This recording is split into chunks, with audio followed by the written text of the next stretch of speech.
Hey, how's it going out there, folks? Welcome back here to a Thursday. It is 11:28 a.m. That's California time here. September 18th, 2025 is the date. Latest activity here on the globe shows a 6.3 earthquake coming into the Papua New Guinea area. Looks like a fairly decent-sized quake here. And let's see, I think we had another one within this region here recently, just in the last couple days. Over here across the eastern side here of Papua New Guinea, outside of Port Moresby, a 6.0 struck there on the 16th. So now we have another 6-pointer striking probably right around this area. I know last night we've had a lot of deep activity out here, including this one from a couple days ago, 350 miles into the Philippine Trench, well underneath this area. Swarm of deeper activity as well in the last couple days. So leading up to potential larger movement where we're at right now.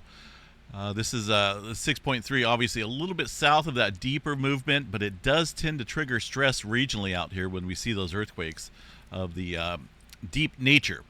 Looks like they've downgraded that there to a 6.2. It is showing up there on the Philippine station as we speak. A couple other earthquakes as well, just stirring up there into Southern California, there across the Barrett station. That's outside of San Diego region. Stirring up as we got an earthquake coming in there across the Papua New Guinea area. Also showing up there on Japan. USGS not picking up on this earthquake yet, but looking at these seismograph stations there, with it showing up on Japan like that, possibility, but not, it's not certain, but possibility we could see it get upgraded a little bit from the 6.2 level. But we'll have to wait and see what the USGS comes up with. But right now, that on the Earthquake 3D globe is coming off of the EMSC model, which is right here. I'll show you guys real quick. Going to be right here. They're showing a 6.2. Also some activity stirring up in the Kamchatka area here recently as well within the last hour. 4.5, fairly deep earthquake there. So definitely somewhat of a busy day out here. Things starting to move, including around Northern California. There's one earthquake here towards the southern end of the Cascade subduction zone again, a 2.4. That coming in within the last hour. Let's see if we've got anything else here overnight in this region. Now there was two more earthquakes here of the magnitude 2 range. This one fairly deep underneath this area. Watching the southern end of the Cascadia, folks. I mean, I could be saying that here for the next couple weeks. It could be the next couple months, but I don't think it's going to be over the next few years because we are at a time period here where we're pretty much past the time period as to what we've seen here along the Cascadia throughout thousands of years here. And how do they know when an earthquake strikes, or how can they tell? Well, geologists, scientists, they study these undersea locations there, and they can see when big earthquakes occur, the sediments that get disrupted and whatnot. It's a whole process. I'm not involved in that. I think it'd be pretty cool, but I'm not a big fan of water, so I wouldn't want to go underneath water there. But this is a simple layout here showing the last 4,000 years here in the darker blue. There's been 0 intervals of 8.0 or higher. So that would include the partial rupture of the Cascadia up to a full rupture. There's been no events there that has lasted this long to where we're at right now. It's been 325 years since 1700, and that's when the last big one struck. There was no events here in the last 4,000 years. If we go back longer, when you add another 2,000 years on there, there was 2 intervals that lasted longer than 325 years. 26 of those were under 325 years. But when you look at the historical data here of the Cascadia, the events have been getting closer and closer together in terms of the earthquake activity, the ruptures.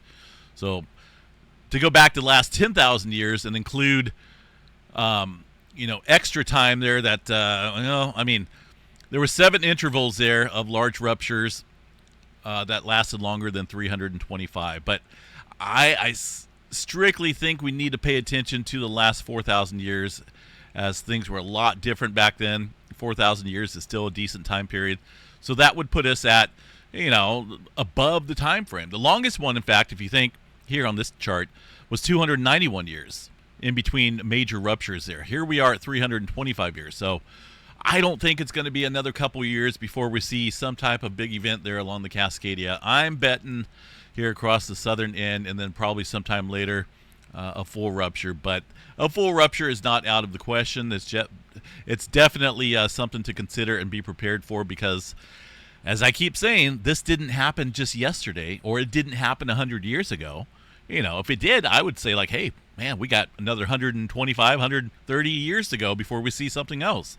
But it didn't. It happened 325 years ago. So we are living in the time. Nothing from the USGS yet. Excuse me. Let's see what the EMSC is reporting here. See if they've done anything. Still sitting at a 6.2 here. Seismograph stations there looking pretty active. Showing up there on Russia as well. Philippines picking it up the strongest. Now, I'm trying to think here. Just barely showed up there on the Russia station way up north. Probably going to sit at a low 6 magnitude. I don't think they're going to downgrade that anymore. If anything, it'll be upgraded just a couple points, but I don't see this being any lower for that earthquake that's coming in right now across the Papua New Guinea area. All right, let's go ahead and check out the rest of the states here, see what we got going on.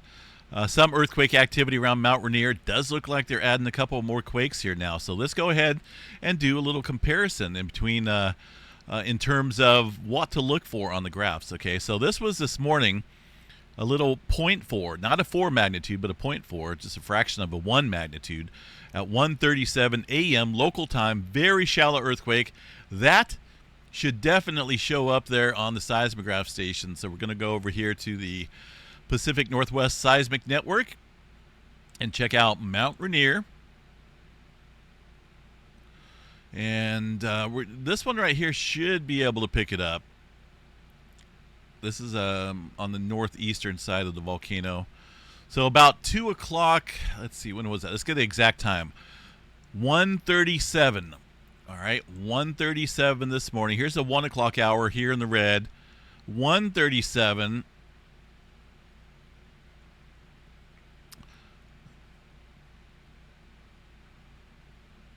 Maybe this dark one right here. Maybe, there's no well-defined, like, sticking out, like, hey, this is the earthquake right here, because I see many of them. I've been saying this, that I still see a lot of earthquake activity here happening. But the 1:37 time period,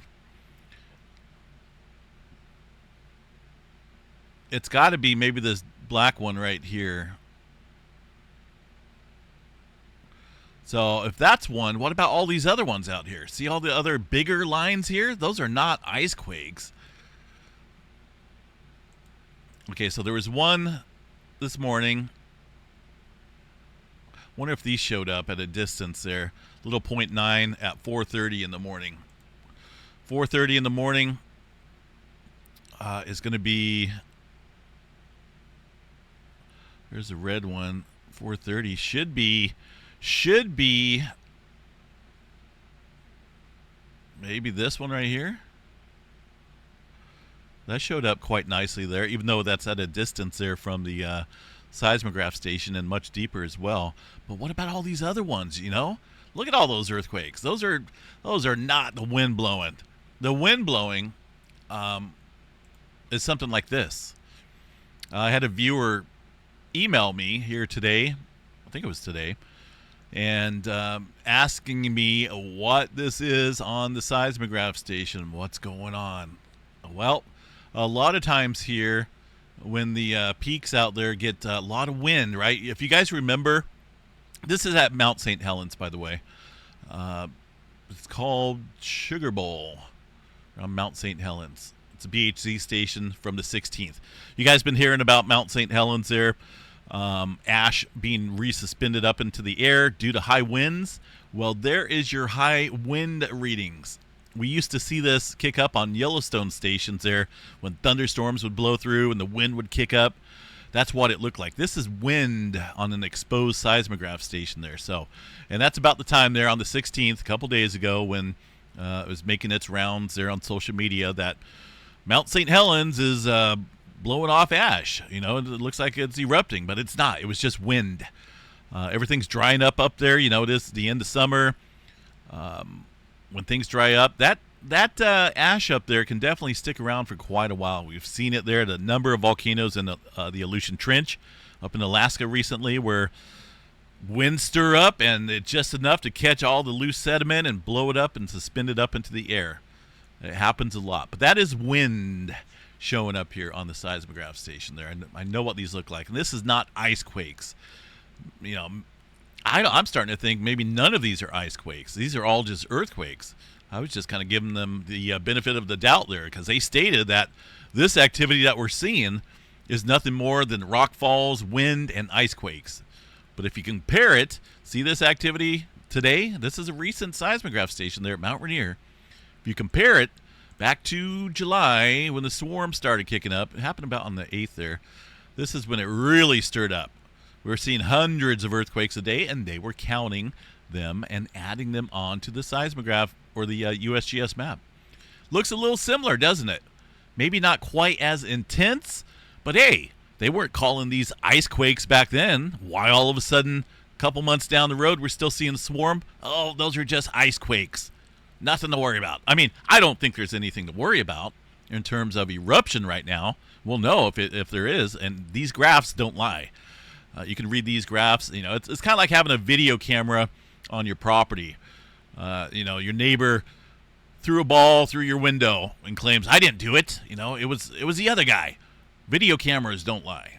Just like the data up here does not lie as well. Pending, it doesn't get squashed and altered, right? But this is a prime example of how the earthquake activity stirred up back in July to where we're at right now. Not quite as intense, but I guarantee you those are all earthquakes. Those are not ice quakes. I'm leaning more towards just an ongoing swarm here. And Mount Rainier is not the only area that's been seeing some earthquake activity. Now, back to Mount St. Helens here. They've been having a little swarm as well. Not quite as intense. But let's go ahead and take a look here at the seismograph stations there. There's one, right? That is a earthquake. That's not a cricket jumping on the seismograph station there, making that mark. Or Bigfoot. Bigfoot probably make a little bit more noise out there, but 1, 2, 3, 4, 5, maybe 6, 7, 8, 9, 10. There's probably 15 or 20 earthquakes here. This being the biggest one. So that was at about 6:10 in the morning, 6:15 in the morning or so. Let's go see if they mention that. Here's Mount St. Helens. It's weird. They go back and forth here. Yesterday, they were showing activity around Mount St. Helens with nothing showing up here on Mount Rainier. Today, Mount Rainier and nothing on Mount St. Helens. It's like they don't want to add too many quakes onto the map to where it looks odd. But the earthquake there this morning did not show up. They have 2 there from yesterday, and those were away from the summit. But if you look at the last 7 days here, they've added a few on, a couple there on the 17th. They've just recently started re-adding earthquakes up here across Mount Rainier. But there's definitely some earthquake activity out there. That is a legit earthquake. Not a big one. Those are probably small microquakes, but why aren't those getting reported? You know, it's like we can only report a tenth of what is taking place out here. Maybe. I'm just assuming there. But there's definitely some earthquake activity there across Mount St. Helens. And same for Mount Hood. Throw that on top of everything. Let's go check out the Mount Hood activity. And a lot of these other volcanoes are loosely monitored. There's not a whole lot of monitoring stations around them, so don't really know if they're swarming as well. Here's Mount Hood. Palmer Lift normally has a lot of noise, but we will double check it and see what's on here. While we wait for that, I want to show you guys here Mount Hood. Here's earthquake activity in the last week. Got 5 earthquakes being reported. The largest a 0.5 up at the summit. Very, very shallow earthquake. There's one today. There's a couple in there today.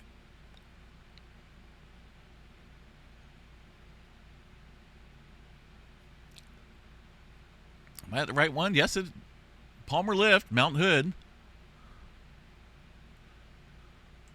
I want to check something here real quick. Let me go back. They don't have anything from today, by the way. Go back over here to St. Helens.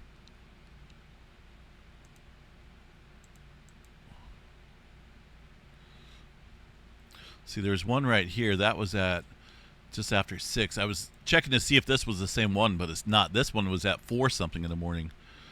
And that wouldn't really show up that far at a distance from Mount Hood to Mount St. Helens unless it was a big earthquake. But Mount Hood has its own earthquake activity out there showing up. See these? Those are from yesterday there in the late afternoon. Late afternoon time period, Mount Hood. From yesterday, nothing. The other one was early in the morning. So there's a lot of earthquake activity occurring across numerous volcanoes there in the Cascades, and only a fraction of them being reported. But there's nothing that tells me that we're looking at an eruption. I think this is just very small microquake activity out here. Obviously, there's a bunch. This is Mount Hood, and there's a bunch of those all over the place there. Imagine though, the feedback they would get if they started showing 30 earthquakes here at Mount Hood, 40 earthquakes up at Mount Rainier, 30 at Mount St. Helens, and say 30 up at Mount Baker. That would be like, what is going on, USGS? There'd be a demand on wanting to know what's going on. They'd probably be overloaded with messages and emails. So I think they're keeping everything at a minimum in terms of the magnitudes out here. But as I said, there's nothing here that I see leading up to any eruption at any of the volcanoes. They're just all showing a whole bunch of microquake activity, which is interesting nonetheless. But none of the volcanoes there are showing any type of inflation, and that's the other thing that you look for when it comes to volcano monitoring, which isn't happening. But continuing to watch that, seeing if anything changes out there. There's the earthquake. Got downgraded by one little point, 6.1. That's still a decent-sized earthquake, and the largest earthquake here in the last 24 hours. So technically that makes a 6-pointer here today, and then 2 days ago, one back over here. So not a whole lot of activity in between those 2 points. We got a 4.9, but this could be a area. Normally when we see 6-pointers here on a plate boundary, we do have to watch that middle point area. That'd be around the Port Moresby area, northwestward. So we'll watch that. Getting back here to, and someone mentioned here, has any of this activity stirred up Mount St. or Mount Shasta or Mount Lassen here in Northern California? I really haven't seen a lot showing up here, but we will double check and see what's going on up there at Mount Shasta. Right here. Beautiful volcano. I can see it not from my backyard, but if I go over here on the highway, I can see it. I sit just outside of Chico here in Northern California. And on a crystal clear day when there's not a whole lot of smog in the valley or smoke, yeah, I can see it nicely. You can see it all over southern Oregon, all over the place. It's a beautiful volcano. I don't see anything. There's one little spike of an earthquake. That is definitely one. That's at Mount St. Helens. This here, not for sure what that is. Let's check out the other, see if there's any other seismograph stations here working. So that's going to be down here. This one is working. I don't see, well, that may be that little spike there. That's just a very small microquake. Hard to say what those are. It could be some wind. I don't know what the wind activity is up there right now, but we can double check here and see. We do have a lot of tropical moisture coming in there from former tropical storm Mario, bringing a lot of rain there to Northern California, or Southern California and Northern California. I don't know. I don't see a whole lot of wind up there around Mount Shasta. Up through the Cascades, yes. Offshore, obviously, quite a bit as well. But I don't see anything that's telling me that we're, seeing elevated earthquake activity across Mount Shasta. Excuse me. Looking on a lot of volcanoes here. But and then same for Mount Lassen down here outside of Chester. There's a couple seismograph stations here. Let's work in. This one looks pretty calm, but when it looks like that, that makes me want to look at others, because this could just be one of those stations there that are flatlined where the amplitude is squashed completely. Is this one working? This one's working. Yeah, there's really nothing nearby. Some of these may be events there away from the area. They don't look like localized events, but nothing going on there across Mount Lassen. GPS stations out here.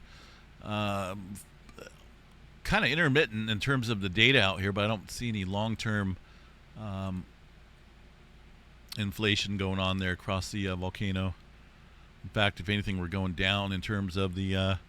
it's very low, but we're still going down. Nothing going on there across Mount Lassen there in Northern California. All right. A lot of volcano stuff going on there, as far as earthquake activity. But again, I don't see anything that is to worry about. The Bay Area, see what we got here today. A couple earthquakes, mainly up in the Clear Lake Volcanic Field. That's geothermal plants up there.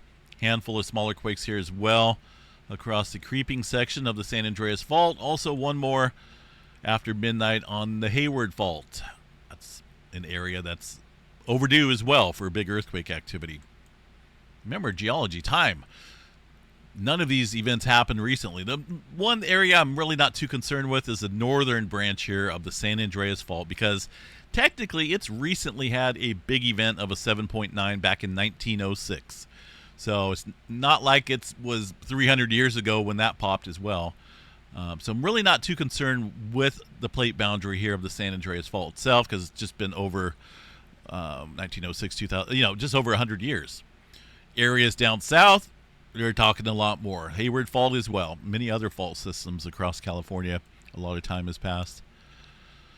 Extreme Southern California, really nothing going on above 2.5. Some activity from yesterday down there outside of Mexicali. But aside from that, generally small microquake activity out there today prevailing in the Southern California region. Little trail of activity up through Yellowstone, but notice they're all kind of hitting the fault systems out here. Tectonic stress in full effect.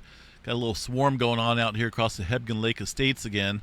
It's been off and on swarming in various locations here. There's some over here, one back over here.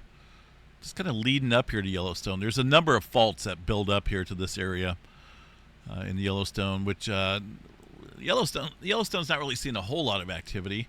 We got 108 earthquakes here in this area in the last 30 days. Pretty small microquakes, but we will double check that seismograph station here and see what we got.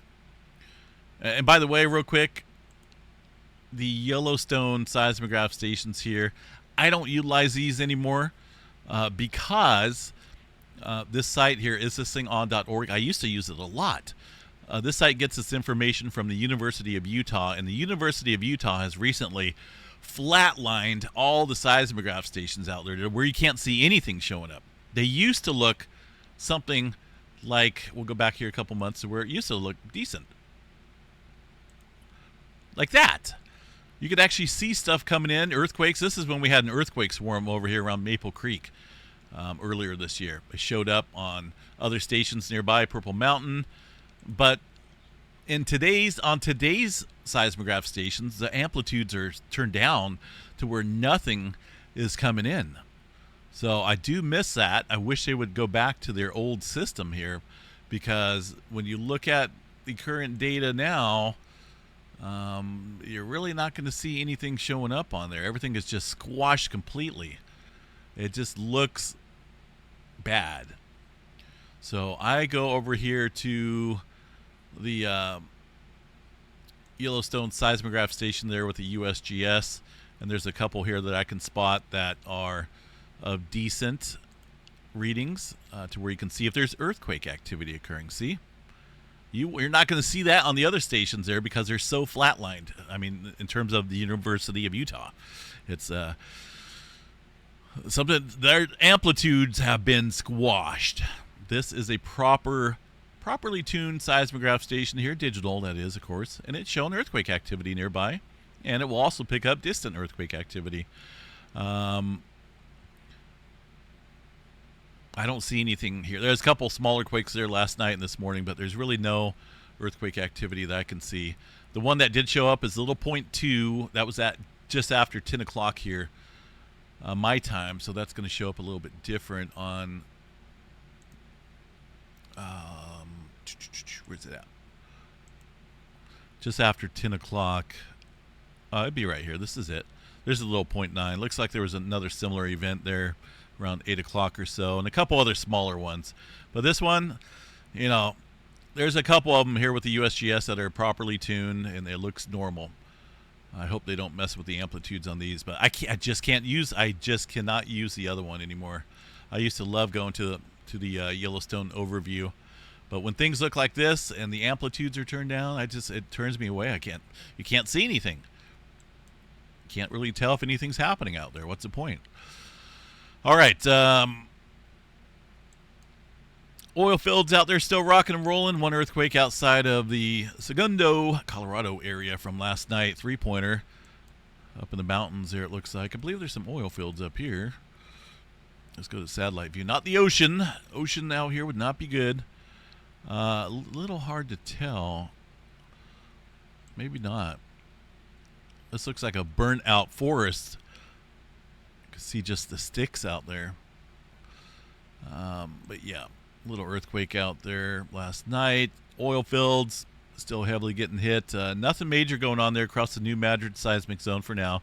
A couple earthquakes outside the area, but really nothing to note there across that region.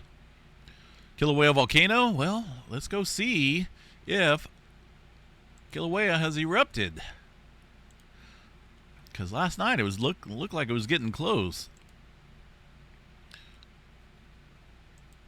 All right, it's at an orange and watch level. Let's check out the webcams here real quick. For some reason it's a little slow. Shouldn't be slow. Hello. Yeah, well, let's see here. At least right now it doesn't look like it did. But let's go over here to the inflation chart real quick, see what we got. We'll see if it did erupt.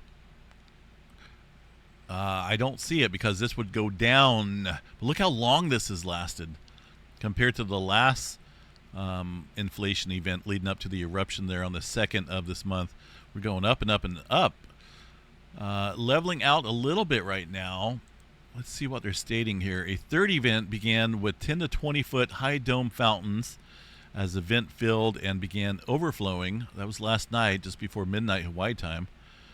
These overflows are vigorous and indicate degassed lava is being cleared from the vent, but no eruption yet. That's interesting here. It should be getting close, though. Got to be getting close.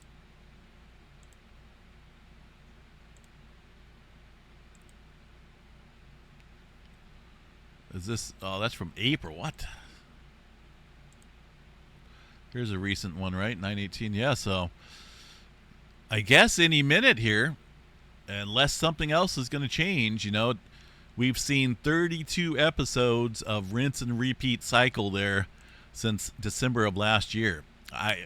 Can it go on like this for a little while? Absolutely, but I don't think it's going to go on like that forever because you do get blockages down there, and the magma will find other ways to the surface once everything gets blocked. But, yeah, look at that. Ever since December of last year, it's just been rinse and repeat with 32 episodes of the same thing. You know, it's exact rinse and repeat. Eruption, you get the deflation there during the eruption, inflation, and so on. It's the same thing. It just goes on and on and on. But things can change, and they will change. We'll have to watch this and see what happens with the inflation because it's fairly well pressurized underneath the area. So we should see an eruption soon or something else going on there. Let's take a look here at the USGS, or the Earthquake 3D globe here. 3.9 earthquake in India, it looks like. Just popping up right now on the globe.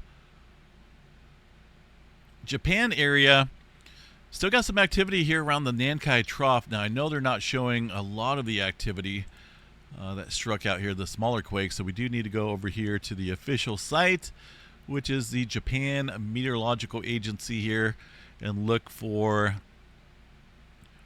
any activity overnight. There was a couple earthquakes there around the Nankai trough in that swarm region. I see a 2.2, 3.1, a couple other smaller events, but nothing like what we had seen yesterday. About 6 in the morning or so, seen a swarm fire up there around the adjacent sea of the Tokara Islands.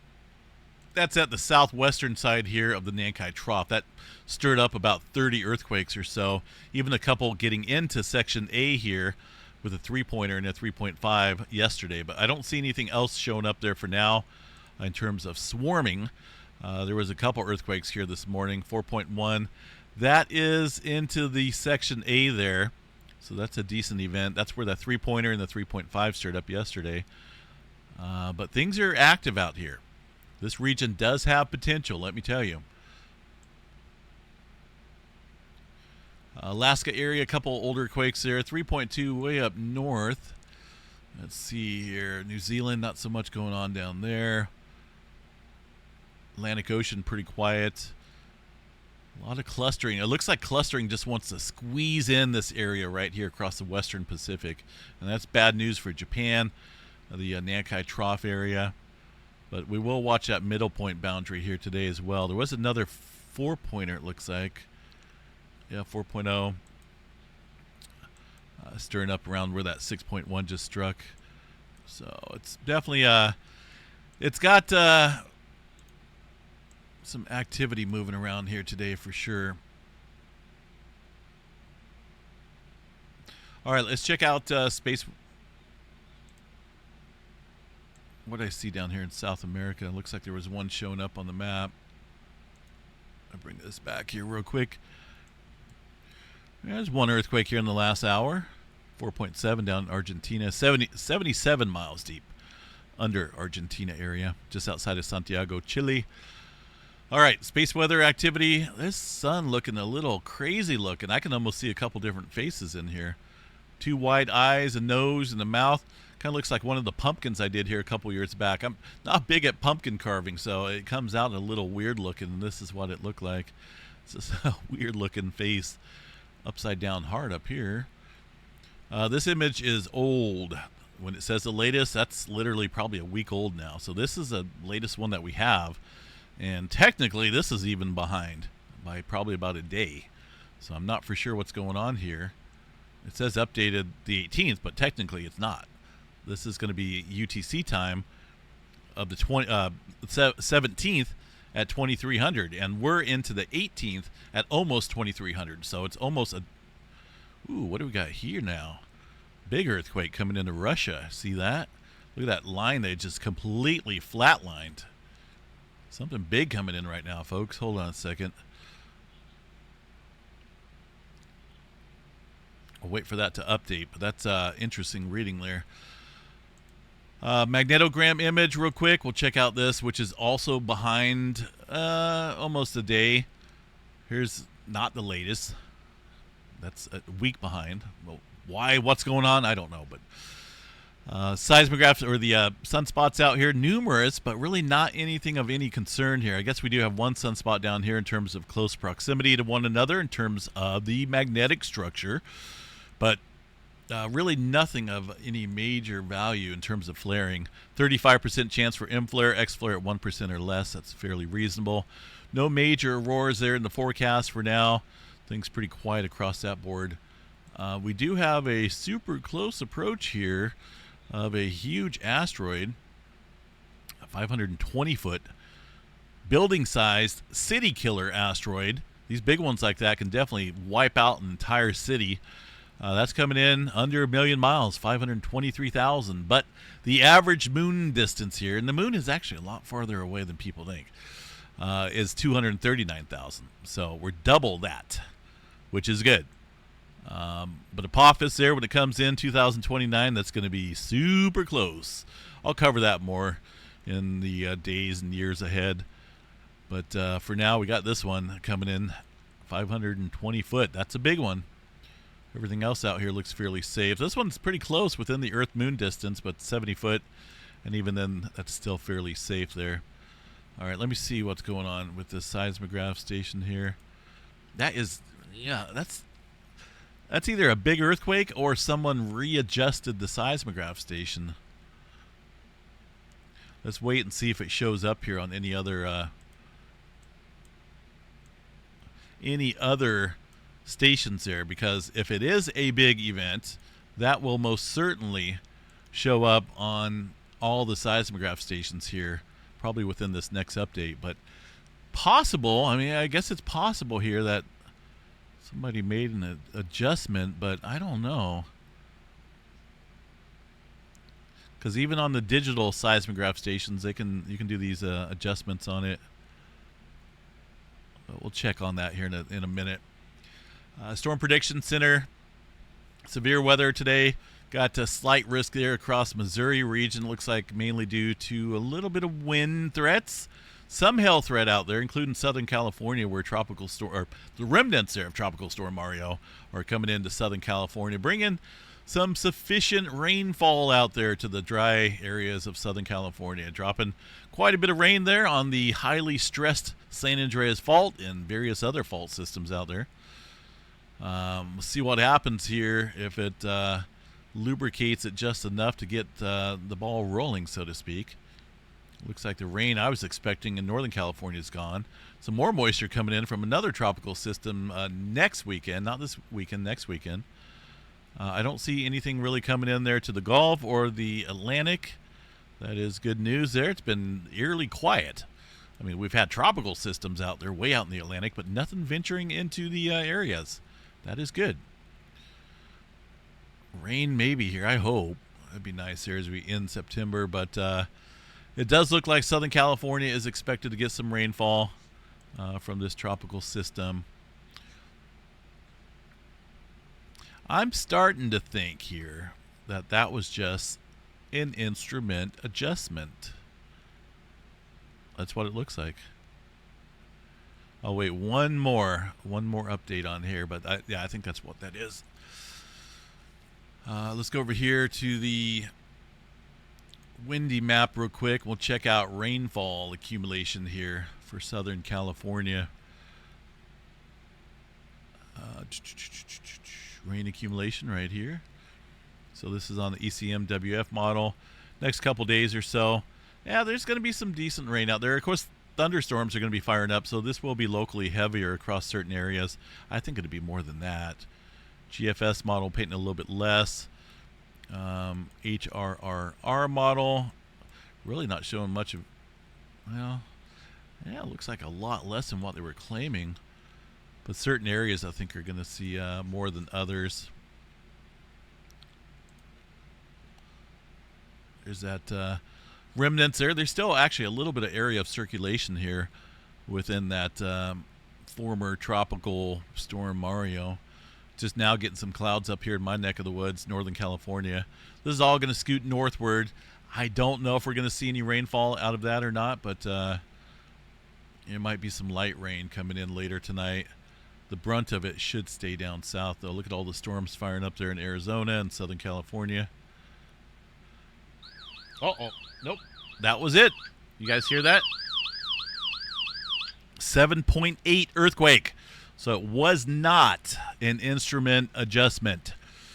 There it is. There's the second reading I was talking about. 7.8 earthquake right now coming into the Russia area, Kuro-Kamchatka. We may not be done, folks. We may very well see a 9-pointer. Hold on a second.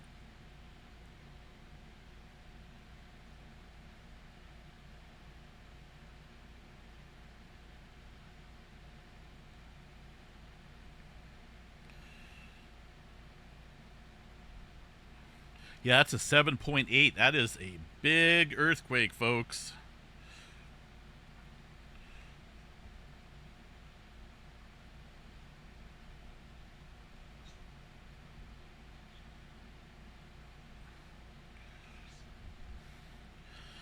All right. Yeah, 7.8. Let's go ahead and check out the tsunami statement. See what's going on there. That is a pretty big one. I was starting to think if that was a instrument adjustment or not, but I could tell, man. I look at these graphs 24/7 for many years. I know when a big event comes in. Look at that 7.8 earthquake. There is a tsunami threat. Hello, that is a big one, almost an 8-pointer. We've been talking about this a lot here. How I don't think we're done yet with the big earthquake activity out here, and it just keeps coming. It just keeps on coming. I wouldn't doubt it, though, if we see Maybe so. Well, that's close to an 8. That's definitely close to an 8-pointer. Wow. Watch the Nankai trough for sure. Let's go over here to the tsunami statement real quick. 7.8. There is a... Let's check the non areas here. Looks like hazardous tsunami waves from this earthquake are possible within 1,000 kilometers of the epicenter along the coast of Russia. Right now, it looks like this is limited to the Russia area. Hawaii,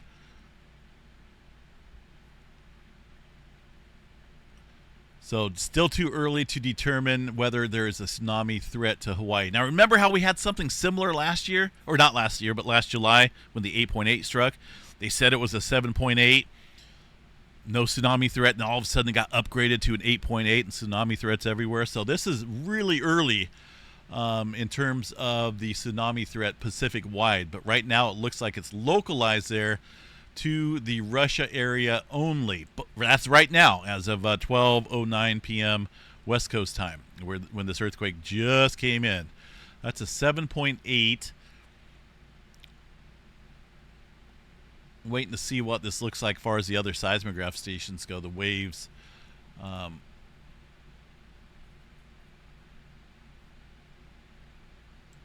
know we got a few viewers in here. That was a long update, and then I'm glad I kept it going because you got that strange feeling when something big's coming in here. Pretty shallow earthquake as well. That would make it the largest aftershock from the 8.8 that struck back here in July. It was formerly the 7.4 a couple days ago, now 7.8.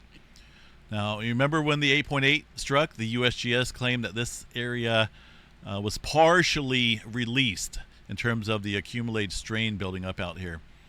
Now, whether I think that has been completed or not, it's possible here. Now, obviously, you know, this region can see a 9-pointer. In fact, the last 9-pointer there was... I think it was back in the, if I remember, at the 40s, 1940 or so. So the 8.8 didn't completely relieve the strain out here. 2 large 7-pointers. I'm not for certain if that did it either, but as always, you know, there is that potential where we could see a more large damaging earthquake out here than what we're already seeing here in the last couple months. Possibility. So 7.8, big old quake. Big quake. If you are watching this update video here, you probably got about 25 minutes of me talking about other stuff. But I apologize about that. But that's sometimes how it goes there when big events come in live while I'm doing a live update. Showing up there now across the seismograph stations. This might get upgraded. Might get upgraded here. I'm just looking at these seismograph station waves there at thousands of miles away, showing up in Southern California. Philippines as well down there. Petrolia, Parkfield. So it's... we'll have to see if they upgrade this or not. Either way, folks, right now, 7.8, there is a tsunami threat, and that is limited to the immediate area. Looks like they just downgraded that there. Tsunami advisory. Oh, there's the potential threat. Now we got an advisory coming in. It looks like they lowered this a little bit because normally it starts at a threat. It goes... There's different levels here. An advisory is just below the warning level. The threat should be the highest one. So they did downgrade that a little bit here far as... Let's take a look here and see. Here's the Alaska West Coast informational statement number 1. There's no tsunami danger from this earthquake. That's what they're stating here.